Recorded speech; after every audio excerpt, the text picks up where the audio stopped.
Sebuah headline berita di salah satu media online terkemuka memasang judul yang cukup mengernyitkan dahi. Begini bunyinya, sebaiknya tidak hamil pada masa pandemi COVID-19. Adapun berita tersebut disarikan dari ungkapan Kepala BKKN Hasto Wardoyo. Statementnya bersandar pada penelitian yang menyatakan kalau ibu hamil itu memiliki daya tahan tubuh yang rentan. Dilansir, data dari 34 provinsi menyebutkan ketertarikan masyarakat memasang alat kontrasepsi berupa spiral cenderung menurun.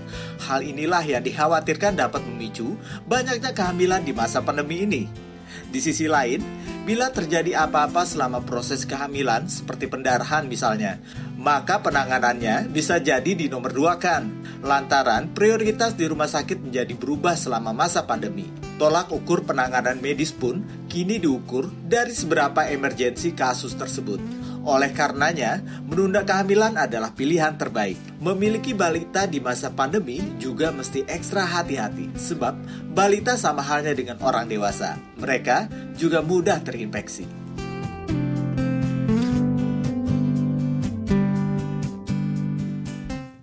Hai pemirsa, selamat malam. Senang sekali saya Ula Kamal bersama rekan saya Dr. Boyke Dianugraha kembali ke hadapan Anda di acara Kata Dokter. Dan malam hari ini, di tengah pandemi COVID-19, kita akan membicarakan bagaimana perawatan untuk ibu hamil dan balita atau anak kita kalau kemudian sakit. Banyak yang barangkali bertanya-tanya apakah seharusnya kita bawa ke dokter saja atau barangkali bisa tanya langsung atau bagaimana. Semuanya jadi permasalahan yang besar karena kita masih dalam, kalau di Jakarta masih PSBB nih sekarang kita ya, dan pada dasarnya masih pembatasan berskala besar untuk semuanya. Dan di tengah COVID-19 ini pastinya semua juga was-was, jangan sampai kita salah, jangan sampai kita menularkan atau tertular COVID-19. Dokter Boyke sudah hadir juga kan? Pemirsa Jak TV, Kata Dokter. Dan untuk membahas masalah ini, di tempat masing-masing, jadi ada yang di Rumah Sakit Bunda, ada saya di Klinik Pak Sutri, Lula di rumah, ada satu dokter yang cantik ya, namanya seperti bintang film favorit zaman dulu ya, Dimple Nagrani, spesialis anak dari Rumah Sakit Bunda, dan satu lagi dokter yang ganteng, Dokter Gorga Ujung, spesialis estetik ginekologi dari Rumah Sakit Bunda. Tentunya ke Dokter Dimple dulu aja ya. Boleh. Kenapa kalau aku mau tanya ke Dokter Dimple boleh? Ya, Dok, kalau kita ini anak-anak katakanlah ya terkena sakit, kita ini sebaiknya bawa ke rumah sakit umum atau ke rumah sakit ibu dan anak.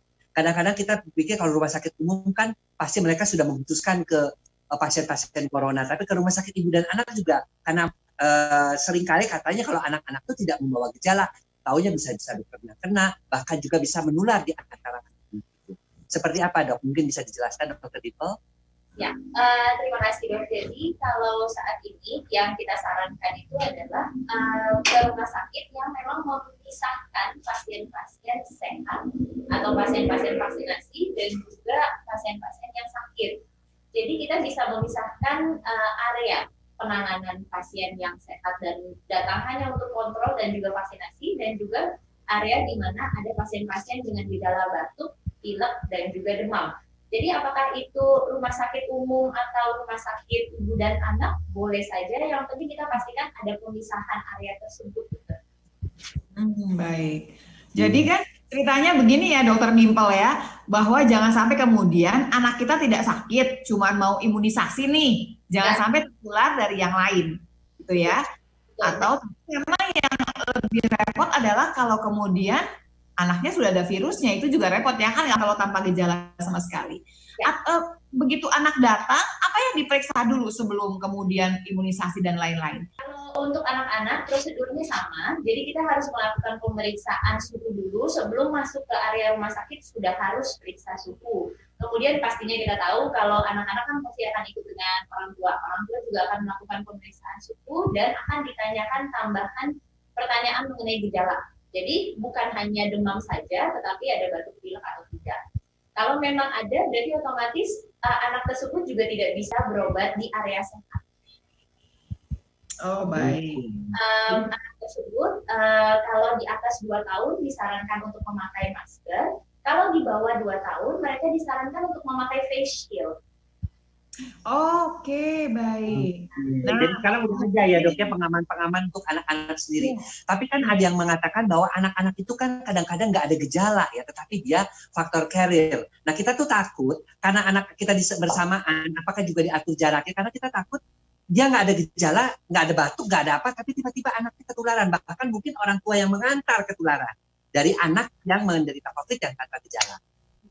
Sampai saat ini kita tidak bisa membuktikan bahwa anak tidak bisa mentransmisikan virus tersebut. Jadi karena virus itu kan dia airborne, terus kemudian ada yang bilang air droplet. Jadi kalau kita menangani anak tersebut, kemudian kita menangani air liurnya atau kotoran hidung, itu pun bisa ada virusnya. Jadi di rumah sakit yang kita lakukan, kita jaga jarak. Jadi tempat duduknya pun itu kita skip satu. Kita skip satu supaya kita bisa menjaga, dan seringkali kita meminta orang tuanya kalau bisa datangnya itu bikin appointment dulu online. Datangnya itu nanti kita akan batasi jam segini sampai jam segini, tolong datangnya on time.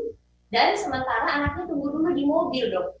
Jadi tunggu di mobil dulu, kalau memang sudah pas waktunya dia untuk masuk ke ruangan dokter, baru anaknya diambil, kemudian dilakukan penimbangan berat badan, dilakukan pengukuran tinggi badan, kemudian langsung masuk ke ruangan dokter. Jadi kita bisa benar-benar meminimalisir kontak di ruang area tunggu. Jadi itu yang kita lakukan sekarang, dok. Ya. Jadi sekarang betul-betul pembatasan ya, supaya barangkali dari pasien satu dengan pasien yang lain pun nggak ketemu gitu kan. Karena pasien sakit pun kan barangkali sakitnya macam-macam nih, belum tentu COVID kan sakitnya satu sudah pasti. Yang kedua juga jangan sampai saling menularkan, begitu kan ya dok ya. Sebetulnya sudah dijaga. Nah pertanyaan lebih jauh sebelum saya ke dokter Gorga adalah pasien apa yang harus berobat? Kan belakangan ada cerita bahwa ada share yang kita sama-sama dapat adalah nggak usah ke dokter anak kecuali kalau emergensi banget gitu misalkan. Nah yang disebut emergensi itu yang mana? Kapan kita ke dokter anak, kapan kita nggak ke dokter anak nih anak kita? Kapan kita anggap masih nggak apa-apa?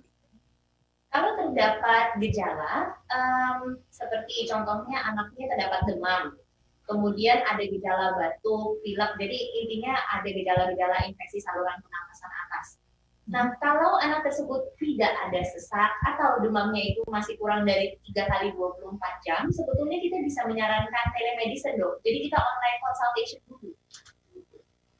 Kita takutkan nanti pasien tersebut online consultation, kemudian kalau gejalanya itu tidak sembuh juga dengan obat-obatan yang sudah disarankan, maka akan diarahkan untuk kontrol ke rumah sakit. Tetapi kalau ada sesak, demamnya lebih dari 3-4 jam, anaknya terdapat tanda-tanda dehidrasi karena dia tidak mampu makan atau minum karena gejala dari infeksi saluran pernapasan atas tersebut, maka pasti akan diminta untuk langsung ke IGD atau ke area sakit. Oh baik. Masih ada satu dokter lagi yang akan kita tanya, tapi tentunya beliau ada seorang dokter spesialis obstetrik ginekologi dari Rumah Sakit Bunda juga, yang juga akan menjelaskan mengenai bagaimana sih hamil di era COVID-19 ini. Jangan kemana-mana, tetapi kata siapa? Kata dokter pastinya.